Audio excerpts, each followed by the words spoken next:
Yes, yes, and yes. Good morning to you. How was your night? Mine was fine. Glory to Jesus Christ. We are sharing truth this morning on revival kits, coming from Luke chapter 3, 1 through 6. Warmly welcome to the Really Knowing God channel. I am Pastor Lanre Adenekan.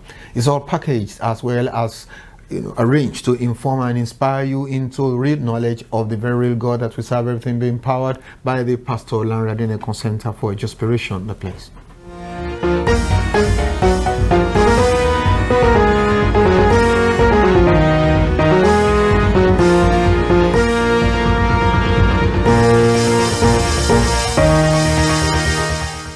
This is Daily Gem Devotional, making you a gem to your generation, gemstone upon the crown of our Lord Jesus Christ.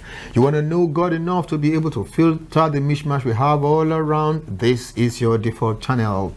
Yes, we are praying now. Father in heaven, we bless your name. We give you glory and honor and praise. You are good. Your mercies endure forever. Thank you for your help to us at all times.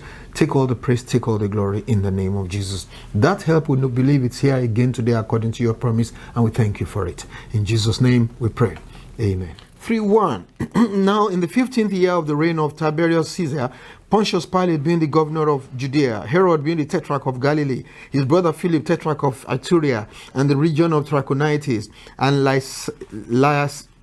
Lysanias tetrarch of Abilene, and while Annas and Caiaphas were high priests, the word of the Lord came to John, son of Zechariah, in the wilderness, and he went into all the region round about Jordan, preaching a baptism of repentance for the remission of sins, as is written in the book of the words of Isaiah the prophet, saying, the voice of one crying in the wilderness, prepare the way of the Lord, make his path straight, every valley shall be filled, every mountain and hill brought low, and the crooked places shall be made straight, and the rough ways smooth, and all flesh shall see the salvation of God.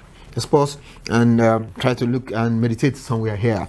Now, there's something very interesting here that I learned from a certain pastor called Pastor Tunde Bakari, and I had him on TV sometime in the past, and he was preaching in this direction. He says, in the 15th year of the reign of Tiberius Caesar, note the people that he was enumerating here. Tiberius Caesar was the king from Rome. Pontius Pilate was the governor of Judea. Herod was the king, as in the Jewish king around Galilee. His brother was the tetrarch of Iturea and region of Trachonitis, another area in Israel. And Lysanias was the tetrarch of Abilene, another 10, number of areas still in Israel there. And then you remember Annas and Caiaphas, those two chaps who were rotating high priests between the two of them. The word of God came to John, son of Zechariah, in the wilderness. And Pastor Tunde Bakari said something very interesting here, and I like it each time I remember that. I go on and say, it says, the word of God left all the men of titles and went all the way into wilderness to go and find somebody who sat his tongue towards God, so that the word of God will get to him. Look at all those big titles there. Somebody was the emperor, somebody was the governor, somebody was the king, somebody was the religious leader. All of those people, the word of God left them and went all the way into the word of John in the wilderness. It's interesting. Can you remember how again that the message of the birth of Jesus Christ left all the big names, some of these names that we have just mentioned here, left all these big names, left people in the metropolis and the people in the cities, and went all the way to some shepherds out there on the outskirts of town to deliver the message to them. Here again, the word of the Lord skipped all these people and went to somebody in an obscure place and deliver the word of God, to that person. And it says something to us about God,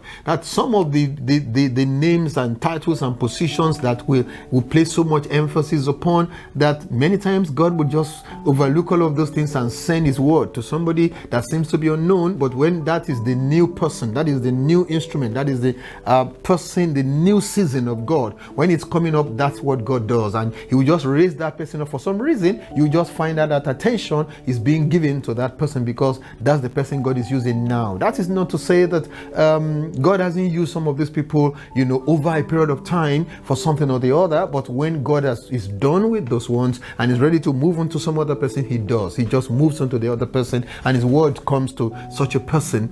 Even the person is some obscurity in a way. That's what happens, and that's what happened to this person.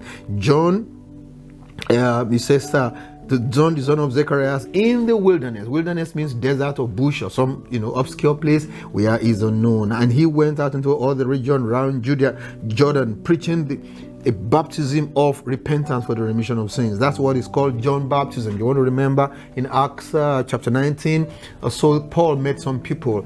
He says, have you received the Holy Spirit? He says, no. So unto what by you baptize them? They had only heard of the baptism of John, and that's what they had. So there's something called the baptism of John. Baptism of John was a baptism symbolizing the passing away of some era, some season, and the incoming of another one. And that was what happened. John was saying, look, repent, identify with what God is just about to do, and therefore in doing that, come into this water and come out to symbolize how that, yes, I'm identifying with the new thing that God is bringing. Repent of your sin, turn around, look up to God for what is about to happen. That was the message of John. And then he went on to describe the kind of thing he was preaching, because he was preaching based on what God said about him in the prophecy of Isaiah. It had to do with John the Baptist. He says, the voice of one crying in the wilderness. Like I said, wilderness means desert or remote place or bush or some obscurity, outskirts of town, whichever way you like to look at it.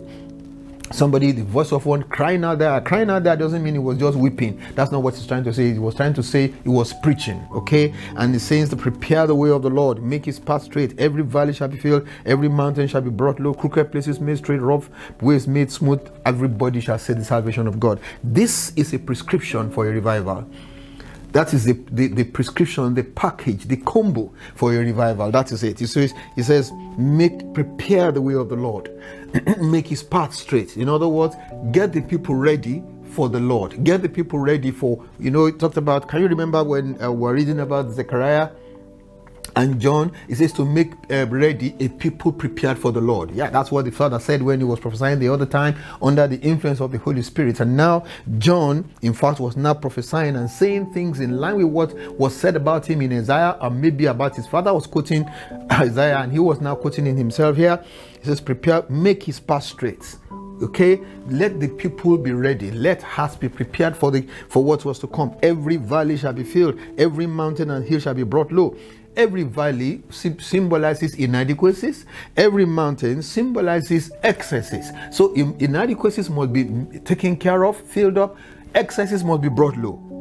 We have both operating in the church. There are areas of inadequacies, and they must be covered up. They must be made up for. And then we have areas of our excesses. They must be degraded. They must be brought low. They must be, just degraded. That's the right word. And brought low and made to become a smooth path, so that we don't have excesses. That's what it's symbolizing. And these things also apply to people's personal lives. If you really want a revival in your life, look at areas of inadequacies, do something about them. Look at areas of excesses, do something about them.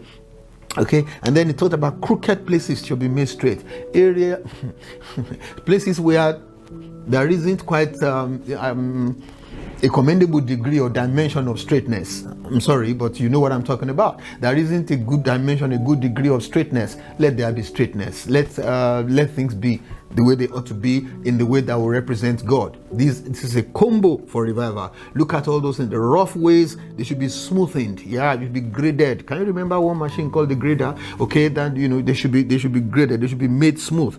Then everybody will see the salvation of God. So if you believe in revival, and if you believe that we need it at this time, this is the kind of prayer you should pray, and this is the kind of thing you should do to yourself as a person, to your church, for example, to the fellowship to which you belong. And if you are concerned, okay, genuinely concerned about the church, at this time, like I was saying the other time, if you are concerned about the divine campaign, you are concerned about the divine enterprise, you are concerned about God's ventures at this point in time, I expect you to pray in this direction and to walk also towards it. Thank you very much for sharing time with us this morning. That's about how far we can go this morning, so that we can just go ahead and have a wonderful day at work. Hallelujah. Thank you very much. God bless you.